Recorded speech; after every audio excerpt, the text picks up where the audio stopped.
Hey guys, welcome to Wrench to Drive. This is a look at my W2D VI sort of Bronco body.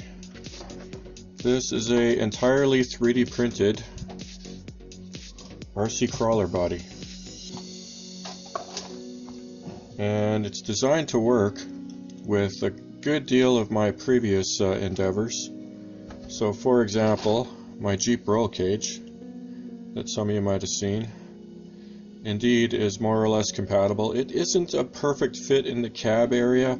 It doesn't look quite right basically, but it absolutely fits inside. It's very, very close geometrically, so it works all right. I had to knock off one of the ends of the front posts because my ESC was in the way, but that was just purely because of how I mounted it.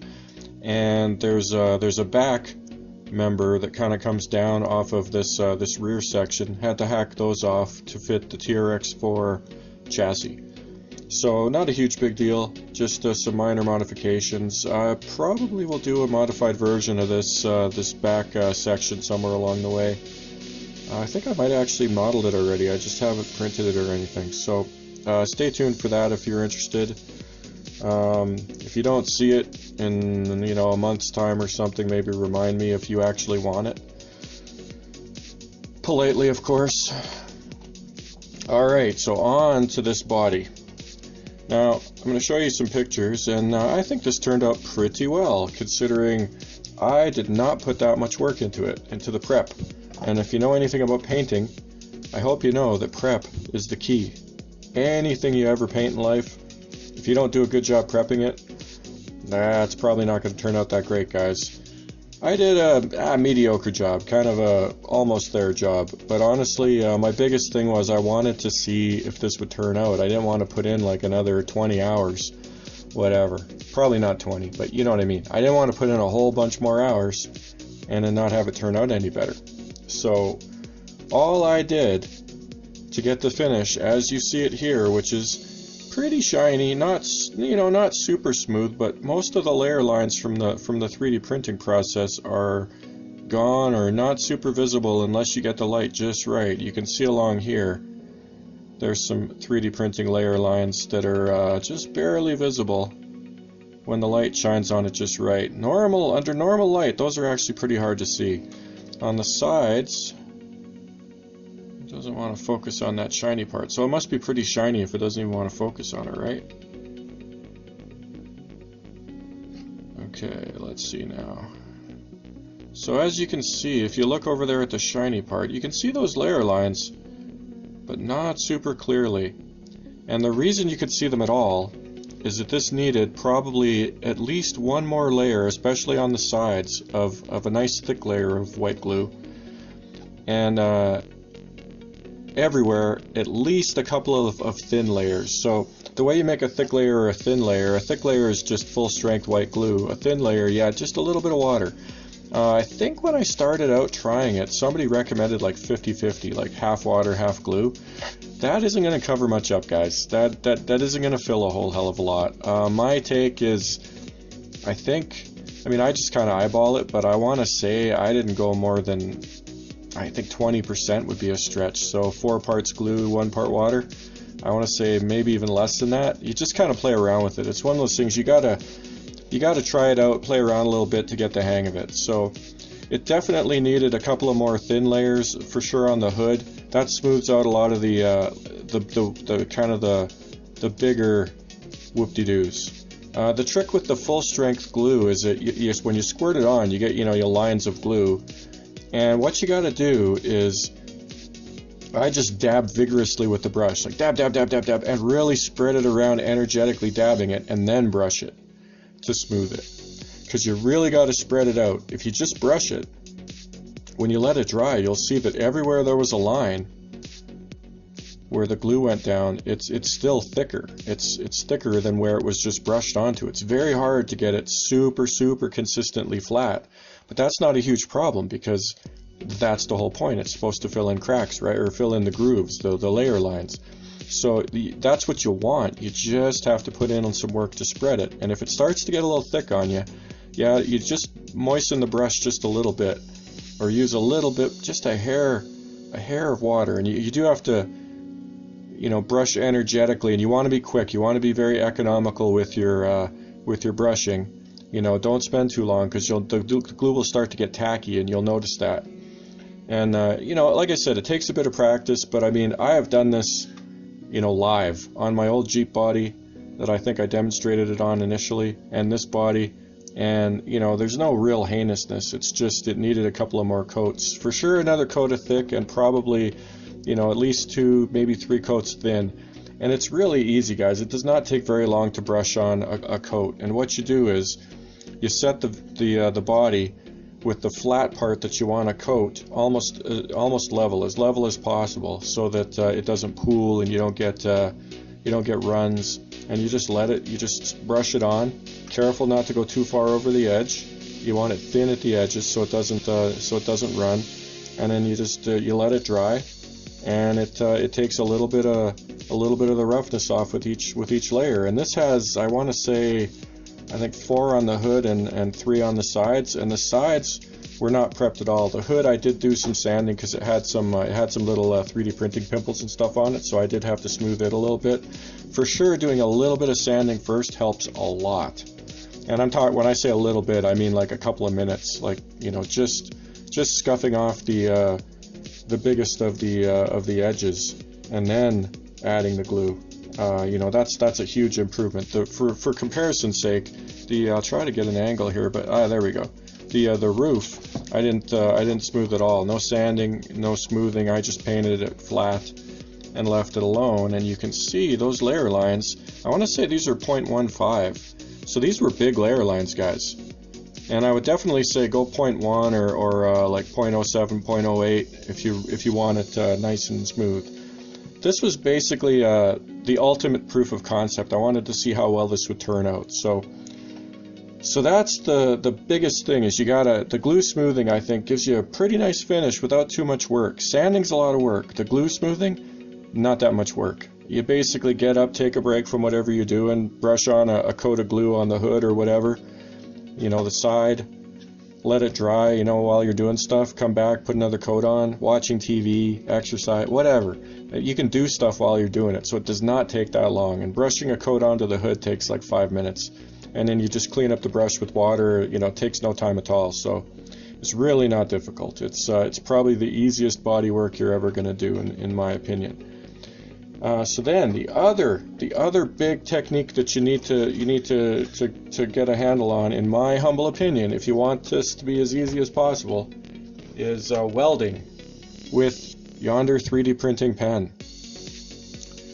I was initially very lukewarm in my review of this 3D printing pen, guys, because it's not the greatest piece of engineering ever. It for sure works. It's not spectacular. It's a $20 cheapo, $20 Canadian, so less than $20 American, okay?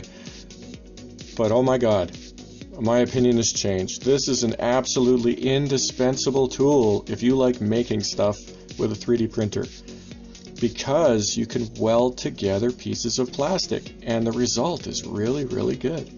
And yes, it takes some work. The other tool that's totally indispensable if you're welding is one of these little rotary tools, because just like real welding, sometimes you got to grind down the weld to make it smooth again so that you get a nice finish, right? So for example, I welded on these flares.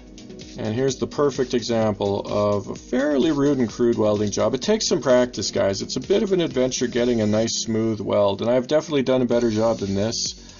It's a pain in the butt to get the pen in there and hold the body and blah blah blah. It was a bit of a job wrangling it, like holding the body like this, getting the pen in there and being all hunched over, because my one knock still on this pen is that the cord is really short, so it's actually, you're actually trying to get yourself close to the wall while you're welding. But I left these unfinished just to show you. That's what it looks like rough.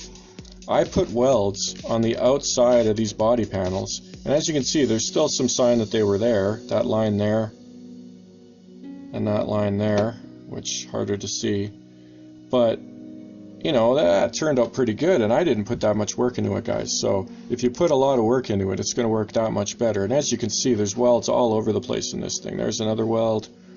The roof is all welded together. This was made in multiple pieces, all welded together. The back topper, all welded together. This works super well, guys. Like, to me, this is a game changer. This makes it so much easier to make bodies and print multiple, big bulky things. It's the be all and end all to me, guys. It is absolutely the trick that you need to know if you want to do this, in my humble opinion. I haven't seen anybody else talking about it, but I'm sure there are people. I can't be the first one to come up with this idea, but it's epic. Totally works, guys. So all I did, pretty much everything in this body, I printed lying down flat, left the supports in, and then did the hokey pokey, glued it together. So these have holes, and you just all I did was I tacked it together using plastic pins and hot glue. Just a little dab of hot glue, put the pin in, dab of hot glue, put the pin in, then dab of hot glue on the surface you're going to stick it to, and then just jam it together quick. Takes a bit of practice to get the hang of it, but it's not that tough. And your worst case scenario is you end up with a pin stuck in a hole, and you have to sound it down flat and then try to stick them together with no pins to guide. I mean, you got to really screw it up to get to that point. I didn't have anything like that happen with this build, so I don't know what to tell you. It's not that hard in my opinion, guys. If anybody totally disagrees, by all means post in the comments, share your wisdom. It's really not that difficult. So I tacked together the body panels, then I welded the seams inside outside, laid down real nice thick welds on the inside, kind of hard to see here, and I did grind them down. You can see that's a little bit rough there, maybe, well, not very well. There's welds all over the place in this, guys. I welded everything in this together. It's awesome. It just works so great. And you can finish up those joints and make them look nice with the little moto tool. So it's, anything that's really crude and ugly in this, it's because I was lazy and left it that way, flat out. That's all I can tell you. So yeah, printed lying down, weld the pieces together, glue smoothing to get a nice finish. To get this to fit. And then to get this to fit the TRX4 chassis, guys, I'm going to try and show you this. It's kind of hard to see. There's a line here where I'm tracing with my finger, and it goes all the way around the wheel well. All this is, the body is slightly too narrow with this infill still in there, or with these supports still there, guys. It's slightly too narrow. And that actually worked out well. That's actually a bonus, because all I did was I lined up the body panel with how I wanted it to sit. Then I used a felt pen and I just made an outline, and then I went around with the grinder and I augured out about 2 millimeters all the way around on each side. It took like 15 minutes, not difficult at all with the tools. And this fits on the chassis so nicely. Like, I don't even have any body mounts in there yet. I might not use any because it fits so nicely. So what can I tell you? That's the tips and tricks for building this. Actually, here you go. You can see this one pretty well in this shot here. So you can see that's the contour of the inner fender, and I just augured that out with the moto tool. So that works fantastically. Now, another thing, in case you're wondering if you've already built this, maybe you want to make some changes to yours. The hood scoop, for example, I made the hood flat and I welded on the hood scoop. So I cut out the opening. Then I laid the hood scoop on the outside, welded it in place, and then I just glue smoothed it and painted it. Turned out really nice. So everything in this, I basically started out with the basic version that I posted a long time ago, and I just started adding bits and bobs and making it a little more complicated. And as it sits, you can do this version. You can do with the topper. Topper comes off. It's a little snug. Come on, piece of shit. Alright, so the topper comes off, then you got the pickup. Oops. Hard to show. I'll show some pictures. There's the pickup. Now, as you can see in the pictures, there's also a pickup with just the roll bar and the kind of the cheesy windshield. You can also do it with just the roll bar and this windshield. You could probably scab it together so that the top is removable, like T-tops or something. All kinds of ways to customize this, guys. You can do it with fender flares. You can do it without fender flares. I included the quarter panels with the flares if you want to print them in one piece, and the flares separately the way I did it. It's really easy to paint the fenders and then stick them on and have it look, in my opinion, pretty darn good if you do them separately. And so far, the welding seems pretty solid. The topper, that's the only thing in this that's a bit of a legit bit of an adventure.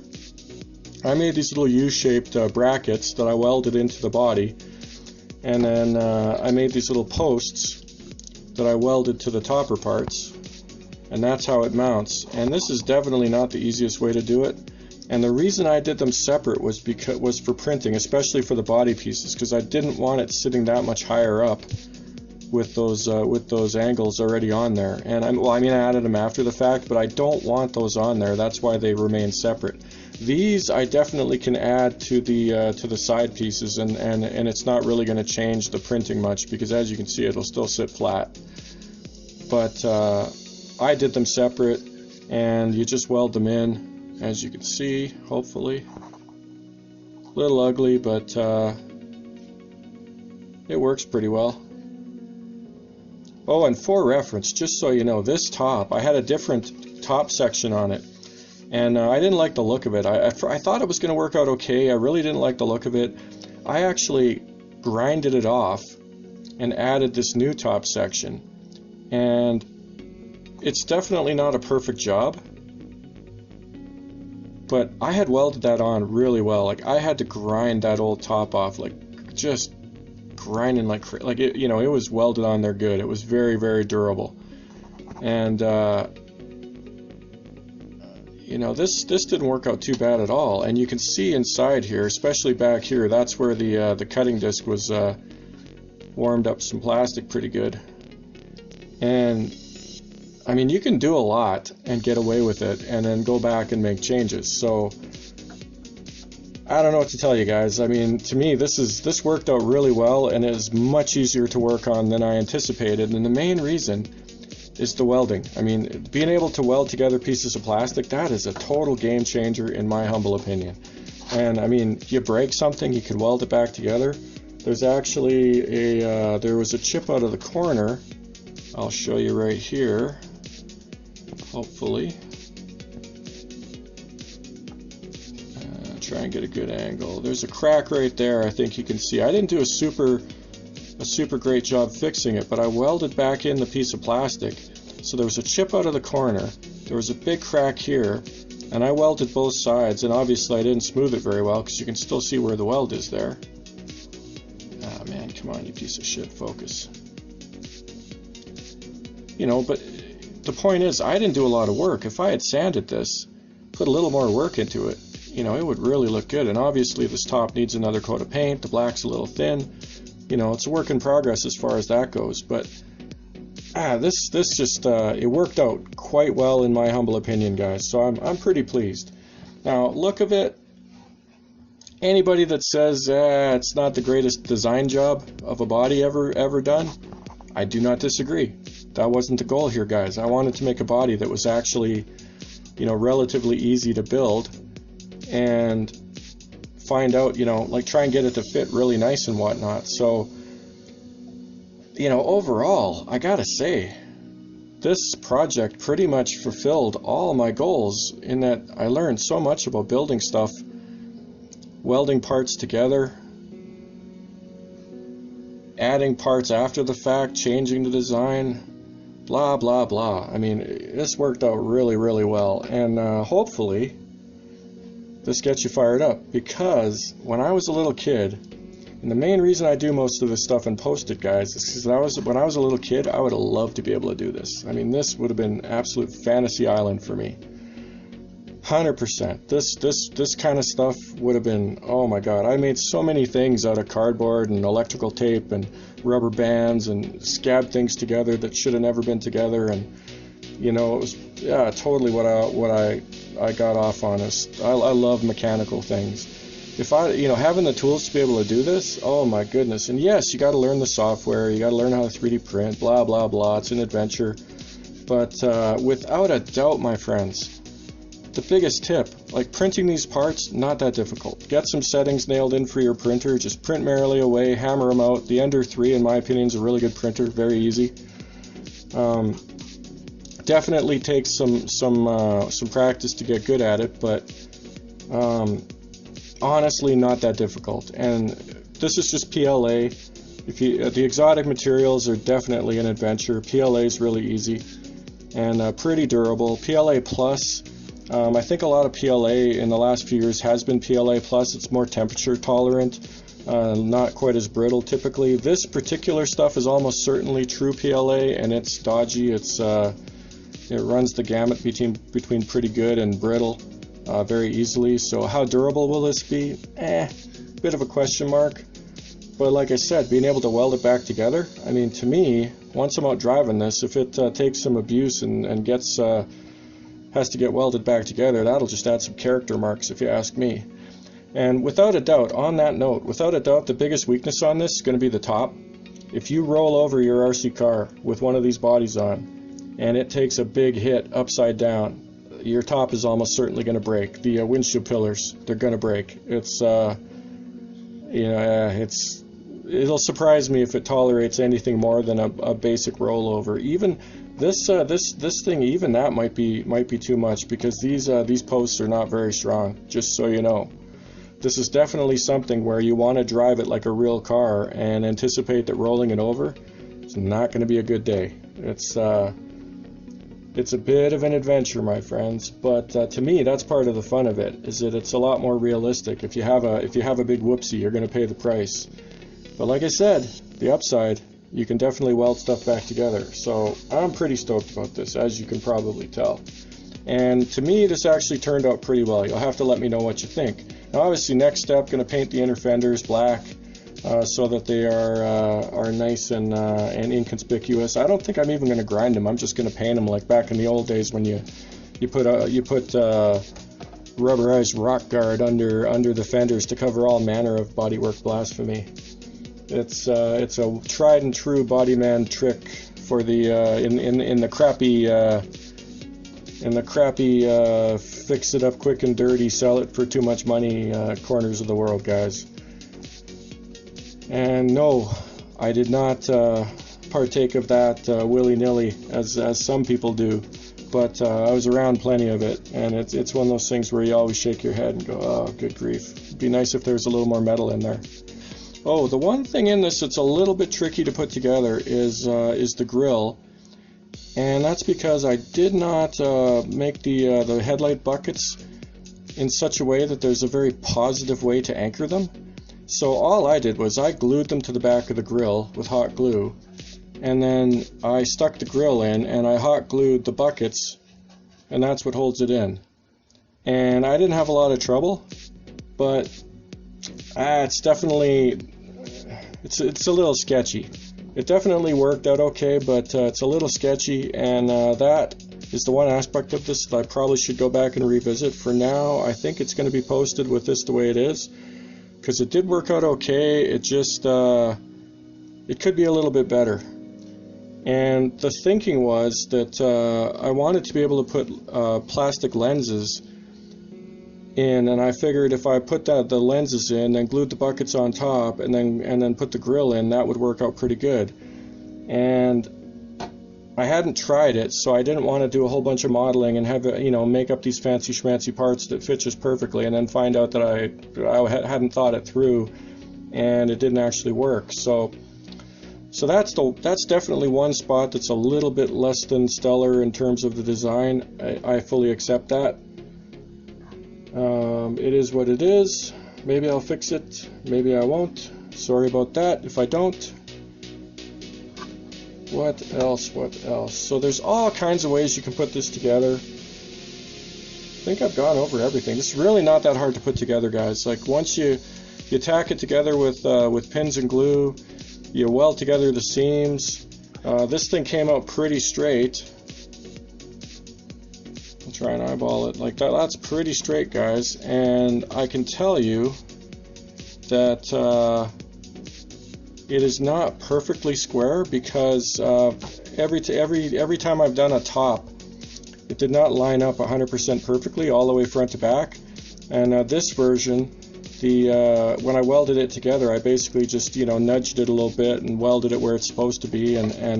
But it's because this front end is not perfectly square. The way I welded in the hood, not spot on. So definitely the hood is the part you got to be the most careful with, because it will determine whether this front end is square. And if the front end is very slightly not square, the back end will be very slightly not square when you weld it together, right? So that's the part that you got to pay attention to, the hood. The outline of the hood, you tack it in, make sure that you got the same gap all the way around, and then it's going to be square. If you don't have the same gap, which is the problem I ran into, I made a little boo-boo and I was too lazy to fix it, you end up with it not being perfectly square, and you don't really notice until after the fact, when things don't quite line up just perfectly. So yeah, that's the gist of it, guys. I taped everything together and just kind of mocked it up before I built it, before I welded it and everything, and I mean, I don't know, I did not have much trouble. So I'd be really curious to hear if somebody builds this and just finds it to be a god-awful nightmare, if you're doing it the same way I did with the welding and the blah blah blah. Because I don't know, I was surprised, guys. This was surprisingly easy. I would not consider myself to be the greatest modeler that ever lived. Definitely designing it in CAD much easier than actually building it, in my humble opinion. So the fact that this turned out pretty good on the first try, and I've modified it, a bunch of different ways, added the hood scoop, added the top, added the roll bar, added the fender flares, added all this stuff after the fact, and it basically turned out good. I'm saying it's not that hard. Like I said, if you find your experience to be different, let me know. Oh, and just so you know, I did not have cutouts for where these posts insert, so you can see it's a little bit jagged there. 100% because I used the moto tool, augured out the little opening there. What can I tell you? I mean, and I've made no attempt to fix that, guys. That's exactly how it is, both sides, from when I built it. So there's still room for a little bit of touching up there, and it'll look better for sure. So there you go, guys. I'm pretty pleased. I think it turned out all right. You can download it on Thingiverse and build a truck that is your own if you're so inclined. And it's not super heavy. It's not the lightest body ever, but it's not crazy heavy. It's probably, it's got to be close to a pound, 500 grams, something like that. I'm going to say less than 500 grams, but that's just, eyeballing it type of thing. How does it feel? But it's definitely close. It's not way more than a pound, but it's definitely not way less than a pound. So yeah, I'd be surprised if that's a lot more than a pound. So anyways, that is it, my friends, and hopefully you get some use out of this, because good googly moogly, it's a lot of work modeling up a car. But now that this one's worked out pretty well, it's motivation to model up one that looks a little bit better, a little bit fancier, a little bit nicer design-wise.